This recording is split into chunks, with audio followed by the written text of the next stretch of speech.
महासागर न्यूज। आम्ही सगळेच एकत्र मिळून ह्या भागाचा विकास म्हणून सगळे राजकीय मतभेद बाजूला ठेवून आम्ही सगळी टीम म्हणून इथे सेवेसाठी एकत्र येतो आणि ह्या भागाचा विकास होऊन वारच्यामध्ये जसा लोड कमी झाला तसा पिकला थांबावं लागतं आणि हे अतिशय अयोग्य आहे आणि संत गतीने म्हणजे काही खरं तर निधी आलेला आहे, कामाला उशीर व्हायची काही गरजच नाही।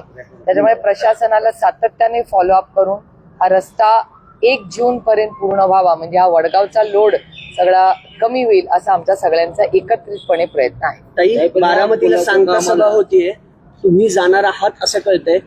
दादांनंतर पहिली पोटनिवडणूक आहे, वहिनींचा प्रचार स्वतः रोहित पवारांनी देखील केला होता की काकूच्या प्रचाराला विचारलं, तुम्ही जाणार आहात? मला काल फोन आला होता की कुटुंब म्हणून प्रचाराला या आणि बहिणींचा ना आणि कुणाचा, कारण आम्ही पहिल्यांदाच राष्ट्रवादी काँग्रेस आणि आज महाविकास आघाडीच्या वतीने, कारण का मला काल फोन जेव्हा आमंत्रणाचा आला की नक्की या, तर कुटुंब म्हणून अर्थातच वहिनींसाठी हजर आहेच, पण त्याचबरोबर माझ्याही काही जबाबदाऱ्या आहेत, आमचे मित्र पक्ष आहेत, त्याच्यामुळे एक नैतिकता म्हणून मी काल काँग्रेसशीही बोलले, मी उद्धवजींशी बोलले, दोघांचीही सहकार्याची भूमिका होती आणि दोघांची भावना एवढीच होती की कुटुंब म्हणून तुम्ही जाणार असाल तर जा, आम्ही सगळ्यांनी पाठिंबा दिलाच आहे। त्याच्यामुळे महाविकास आघाडीच्या वतीनेही शुभेच्छा मी देईनच, कारण का आम्ही सगळ्यांनीच त्यांना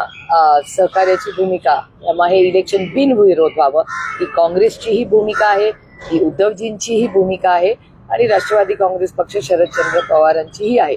त्याच्यामुळे महाविकास आघाडीच्या वतीने हॉस्पिटलमध्ये आता आहे, त्यांच्या काही टेस्ट चालल्या आहेत, त्यामुळे त्याच्यानंतरच क्लॅरिटी। नाही, राष्ट्रवादी काँग्रेस पक्षातून तुम्हाला बाहेर काढलं किंवा पक्ष फोडला हे सगळं आधी आपण पाहिलेलं आहे।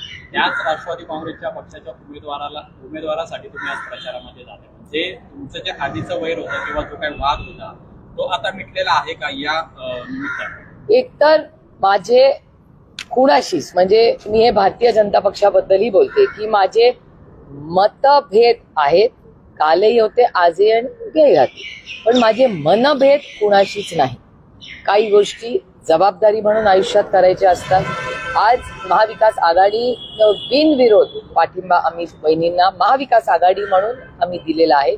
त्याच आयुष्यात बाय इलेक्शन येऊ नये, पण त्यातून दादाचं हे दुर्दैवी, दादाचं वय काय होतं 66, हे काय वय आहे?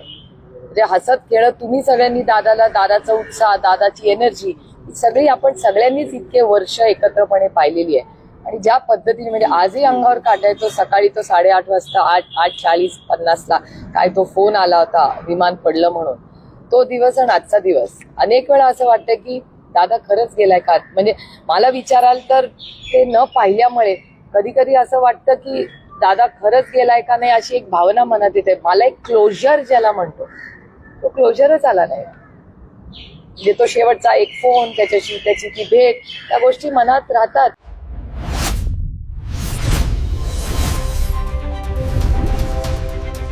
महासागर न्यूज।